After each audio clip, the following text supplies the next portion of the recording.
ओम शांति। 28 जुलाई 2026। बाबा के महावाक्य। मीठे बच्चे, तुम्हारी बिगड़ी को सुधारने वाला अर्थात तकदीर बनाने वाला एक बाप है, जो तुम्हें नॉलेज देकर तकदीरवान बनाते हैं। प्रश्न: तुम बच्चों की इस रूहानी भट्टी का एक कायदा कौन सा है? उत्तर: रूहानी भट्टी में अर्थात याद की यात्रा में बैठने वालों को कभी भी इधर उधर के ख्यालात नहीं चलाने हैं। एक बाप को याद करना है। अगर बुद्धि इधर उधर भटकती है तो झुटका खाते रहेंगे, उबासी देंगे। इससे वायुमंडल खराब होता है, अपना ही नुकसान करते हैं। गीत: दिल का सहारा टूट न जाए। ओम शांति। मीठे मीठे रूहानी बच्चों ने गीत के 2 अक्षर सुने। बच्चों को सावधानी मिलती है। इस समय जो भी है, सबकी तकदीर बिगड़ी हुई है, सिवाय तुम ब्राह्मणों के। तुम्हारी अब बिगड़ी से सुधर रही है। बाप को कहाँ ही जाता है तकदीर बनाने वाला। तुम जानते हो शिव बाबा कितना मीठा है। बाबा अक्षर बड़ा मीठा है। बाप से सब आत्माओं को वर्षा मिलता है। लौकिक बाप से बच्चों को वर्षा मिलता है, बच्ची को नहीं। यहाँ बच्चा व बच्ची सब वर्षे के हकदार है। बाप पढ़ाते हैं आत्माओं को अर्थात अपने बच्चों को। आत्मा समझती है हम सब ब्रदर्स हैं। बरोबर ब्रदरहुड कहाँ जाता है ना। एक भगवान के बच्चे हैं, फिर इतना लड़ते झगड़ते क्यों? सब आपस में लड़ते ही रहते हैं। अनेक धर्म, अनेक मत है, और मुख्य बात तो रावण राज्य में लड़ाई ही चलती है, क्योंकि विकारों की प्रवेशता है। काम विकार पर भी कितना लड़ाई झगड़ा होता है। ऐसे बहुत राजाओं ने लड़ाई की है। काम के लिए बहुत लड़ते हैं, कितने खुश होते हैं। कोई के साथ दिल होती है तो मार भी देते हैं। काम महाशत्रु है। क्रोध वाले को तो क्रोधी ही कहेंगे, लोभ वाले को लोभी कहेंगे। लेकिन जो कामी है उनको बहुत नाम रखे हुए हैं। इसलिए कहा जाता है अमृत छोड़ विष काहे को खाए। शास्त्रों में अमृत नाम लिख दिया है। दिखाते हैं सागर मंथन किया तो अमृत निकला, कलश लक्ष्मी को दिया। कितनी कहानियां हैं। इसमें भी बड़े ते बड़ी बात है सर्वव्यापी की। गीता का भगवान कौन और पतित पावन कौन? प्रदर्शनी में मुख्य इन्हीं चित्रों पर समझाया जाता है। पतित पावन ज्ञान का सागर और उनसे निकली हुई ज्ञान गंगाएं व पानी की नदी व सागर, और उनसे निकली हुई ज्ञान गंगाएं व पानी की नदी व सागर। कितनी अच्छी अच्छी बातें समझाई जाती है। बाप बैठ समझाते हैं, मीठे मीठे बच्चों, तुमको किसने पावन बनाया? बिगड़ी को सुधारने वाला कौन है? वह पतित पावन कब आते हैं? यह खेल कैसे बना हुआ है? कोई भी नहीं जानते हैं। बाप को कहा ही जाता है नॉलेजफुल, ब्लिसफुल, पीसफुल। गाया भी जाता है बिगड़ी को बनाने वाला एक। यह तो समझने में आता है। बरोबर रावण हमारी बिगाड़ते हैं। यह खेल है हार जीत का। रावण को भी तुम जानते हो, जिसको भारतवासी वर्ष वर्ष जलाते हैं। यह भारत का दुश्मन है। भारत में ही हर वर्ष जलाते हैं। उनसे पूछो कब से जलाते आते हो, तो कहेंगे यह तो अनादि चला आता है, जब से सृष्टि शुरू होती है। शास्त्रों में जो पढ़ा सत सत करते आते हैं। मुख्य भूल है ईश्वर को सर्वव्यापी कहना। बाप यह नहीं कहते कि यह किसकी भूल है। यह ड्रामा में नूंद है। हार जीत का खेल है। माया से हारे हार, माया से जीते जीत। माया से कैसे हार खाते हैं, वह भी समझाया जाता है। पूरा आधा कल्प रावण राज्य चलता है। 1 सेकंड का भी फर्क नहीं हो सकता। राम राज्य की स्थापना और रावण राज्य का विनाश अपने समय पर एक्यूरेट चलते हैं। सतयुग में तो लंका होती नहीं। वह तो बुद्ध धर्म का खंड है। पढ़े लिखे की बुद्धि में रहता है। लंदन इस तरफ है, अमेरिका इस तरफ है। पढ़ाई से बुद्धि का ताला खुलता है, रोशनी आती है। इसको ज्ञान का तीसरा नेत्र कहा जाता है। बूढ़िया बहुत बातें समझ न सके।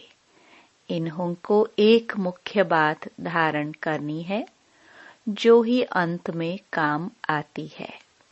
मनुष्य शास्त्र तो बहुत पढ़ते हैं, पिछाड़ी में फिर भी एक अक्षर कह देते हैं कि राम राम कहो। ऐसे नहीं कहते। शास्त्र सुनाओ, वेद सुनाओ, पिछाड़ी में कहेंगे राम को याद करो। जो जास्ती समय जिस चिंतन में रहते हैं, अंत में भी वह याद आ जाता है। अभी विनाश तो सबका होना है। तुम जानते हो सब किसको याद करेंगे। कोई श्री कृष्ण को, कोई अपने गुरु को याद करेंगे, कोई अपने देह के संबंधियों को याद करेंगे। देह को याद किया, खेल खलास। यहाँ तुमको एक ही बात समझाई जाती है कि अपने को आत्मा समझ बाप को याद करते रहो। चार्ट रखो कि हम कितना याद करते हैं। जितना याद करेंगे पावन होते जाएंगे। ऐसे नहीं कि गंगा में स्नान करने से पावन बनेंगे। आत्मा की बात है ना। आत्मा ही पतित, आत्मा ही पावन बनती है ना। बाप ने समझाया है आत्मा एक स्टार बिंदी है, बरकटी के बीच में रहती है। कहते हैं आत्मा स्टार अति सूक्ष्म है। तुम बच्चे ही इन बातों को समझ सकते हो। बाप कहते हैं मैं कल्प के संगम युगे आता हूँ। उन्होंने फिर कल्प अक्षर छोड़ युगे युगे अक्षर लिख दिया है, तो मनुष्यों ने उल्टा समझ लिया है। मैंने कहा है कि कल्प कल्प संगम युगे आता हूँ। घोर अंधियारा और घोर सोजरे के संगम पर। बाकी युगे युगे आने की तो दरकार ही नहीं। सीढ़ी उतरते ही आते हैं। जब पूरे 84 जन्म की सीढ़ी उतरते हैं तब बाप आते हैं। यह ज्ञान सारी दुनिया के लिए है। सन्यासी लोग तो कह देते हैं इन्हों के चित्र सब कल्पना है, परंतु कल्पना तो इसमें कोई बात ही नहीं। यह सबको समझाया जाता है, नहीं तो मनुष्यों को कैसे पता पड़े। इसलिए यह चित्र बनाए गए हैं। यह प्रदर्शनी देश देशांतर में ढेर होती रहेंगी। बाप कहते हैं बहुत भारतवासी बच्चे हैं। है तो सब बच्चे न, अनेक धर्मों का यह झाड़ है। बाप बैठ समझाते हैं यह सब काम चिता पर बैठ जल मरे हैं। सतयुग में जो पहले पहले आते हैं वही फिर पहले पहले द्वापर से लेकर काम अग्नि में जलते हैं, इसलिए काले हो गए हैं। अभी सबकी सद्गति होनी है। तुम निमित्त बनते हो, तुम्हारे पिछाड़ी सबकी सद्गति होनी है। बाप कितना सहज रीति समझाते हैं। कहते हैं सिर्फ बाप को याद करो। आत्मा ने ही दुर्गति को पाया है। आत्मा पतित बनने से शरीर भी ऐसा मिलता है। आत्मा को पावन बनाने की युक्ति बाप बिल्कुल सहज बताते हैं। त्रिमूर्ति के चित्र में ब्रह्मा का चित्र देख मनुष्य हाय हाय मचा देते हैं। इनको ब्रह्मा क्यों कहते हो? ब्रह्मा तो सूक्ष्म वतनवासी देवता है। यहाँ कहाँ से आया? ये दादा तो नामी ग्रामी था, अखबारों में सब जगह पड़ा था। एक जौहरी कहता है मैं श्री कृष्ण हूँ। हमको 16,108 रानियां चाहिए। बड़ा हंगामा मच गया था भगाने का। अब एक एक से माथा कौन मारे? इतने ढेर मनुष्य हैं। आभू में भी कोई आते हैं तो उनको झट कहते हैं अरे ब्रह्मा कुमारियों के पास जाते हो, वह तो जादू कर देती है। स्त्री पुरुष को भाई बहन बना देती है। लंबी चौड़ी बात बताकर माथा खराब कर देते हैं। बाप कहते हैं तुम मुझे ज्ञान सागर वर्ल्ड ऑलमाइटी अथॉरिटी कहते हो। वर्ल्ड ऑलमाइटी अर्थात सर्वशक्तिमान, सब वेदों शास्त्रों आदि को जानने वाला। बड़े विद्वान को भी अथॉरिटी कहते हैं, क्योंकि वह सब वेदों शास्त्रों आदि को पढ़ते हैं। फिर बनारस में जाकर टाइटल ले आते हैं। महामहोपाध्याय श्री श्री 108 सरस्वती, ये सब टाइटल्स वहाँ ही मिलते हैं। जो बहुत होशियार होते हैं उनको बड़ा टाइटल मिलता है। शास्त्रों में जनक के लिए लिखा हुआ है। उसने कहा कि सच्चा ब्रह्म ज्ञानी कोई हमको सुनाए। अब ब्रह्म ज्ञानी तो है नहीं, बातें सारी यहाँ की है। कहानी बड़ी बना दी है। शंकर पार्वती की भी कहानी लिखी हुई है। कितनी कहानियां बैठ बनाई हैं। शंकर ने पार्वती को कथा सुनाई। वास्तव में था शिव, उन्होंने फिर शंकर पार्वती का नाम दे दिया है। भागवत आदि में यह सब इस समय की बात है। फिर कहानी में बताते हैं उनको ख्याल आया राजा को यह ज्ञान जाकर दूं। बाप भी समझाते हैं राजाओं को जाकर ज्ञान दो। तुम ही सूर्यवंशी थे, फिर चंद्रवंशी, वैश्यवंशी, शूद्रवंशी बने। तुम्हारी राजधानी ही छठ हो गई है। अब फिर सूर्यवंशी राजधानी लेना हो तो पुरुषार्थ करो। राजयोग सिखाने वाला बाबा आया हुआ है। फिर आकर बेहद का स्वराज्य लो। राजाओं के पास भी बहुत चिट्ठियां जाती हैं, फिर उनको मिलते थोड़ी है। उनके प्राइवेट सेक्रेटरी चिट्ठियां देखते हैं। कितनी चिट्ठियां फेंक देते हैं। कोई में ऐसी जरूरी बात होती है तो उनको दिखा देते हैं। कहते हैं अष्टावक्र ने जनक को सेकंड में जीवन मुक्ति का साक्षात्कार कराया। यह भी अब है। अब बाप कितना अच्छी तरह बैठ तुमको समझाते हैं। जो समझने वाले नहीं हैं, वह यहाँ वहाँ देखते रहेंगे। बाबा झट समझ जाते हैं। उनकी बुद्धि में कुछ बैठता नहीं है।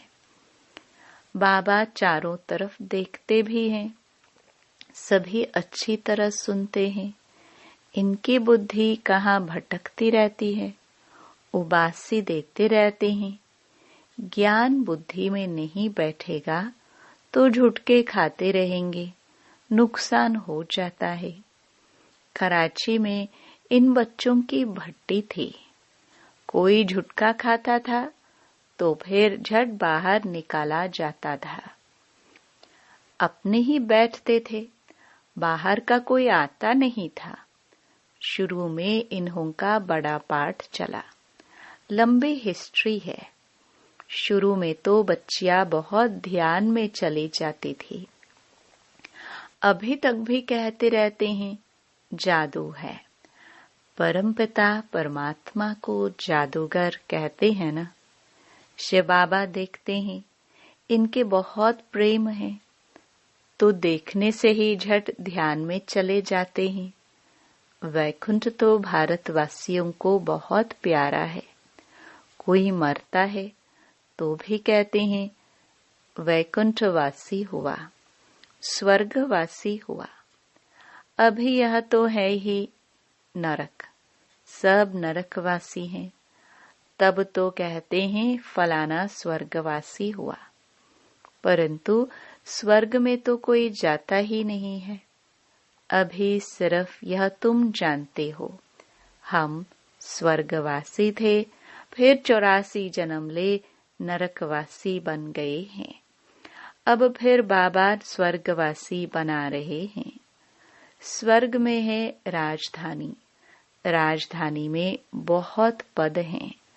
पुरुषार्थ कर नर से नारायण बनना है। तुम जानते हो, यह मम्मा बाबा भविष्य में लक्ष्मी नारायण बनते हैं। अभी पुरुषार्थ कर रहे हैं। इसलिए कहा जाता है फॉलो फादर मदर। जैसे यह पुरुषार्थ करते हैं तुम भी करो। यह भी याद में रहते हैं। स्वदर्शन चक्रधारी बनते हैं। तुम बाप को याद करो और वर्षे को याद करो। त्रिकालदर्शी बनो। तुमको इस सारे चक्र का ज्ञान है। इसमें तत्पर रहो और उनको समझाते रहो। इस सर्विस में ही लगे रहेंगे तो और कोई धंधा आदि याद नहीं पड़ेगा। अच्छा, मीठे मीठे सिखिलदे बच्चों प्रति माता पिता बाप दादा का याद प्यार और गुड मॉर्निंग। रूहानी बाप की रूहानी बच्चों को नमस्ते। धारणा के लिए मुख्य सार। पहला, सतयुग में ऊंच पद पाने के लिए माता पिता को पूरा पूरा फॉलो करना है। उनके समान पुरुषार्थ करना है। सेवा में तत्पर रहना है। एकाग्र हो पढ़ाई करनी है। दूसरा, याद का सच्चा सच्चा चार्ट रखना है। अपने को आत्मा समझ बाप को याद करना है।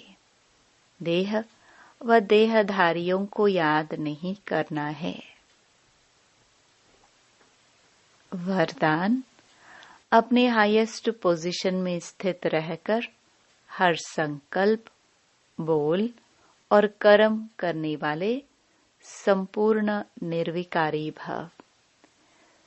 संपूर्ण निर्विकारी अर्थात किसी भी परसेंट में कोई भी विकार तरफ आकर्षण न जाए, कभी उनके वशीभूत न हो। हाईएस्ट पोजीशन वाली आत्माएं कोई साधारण संकल्प भी नहीं कर सकते।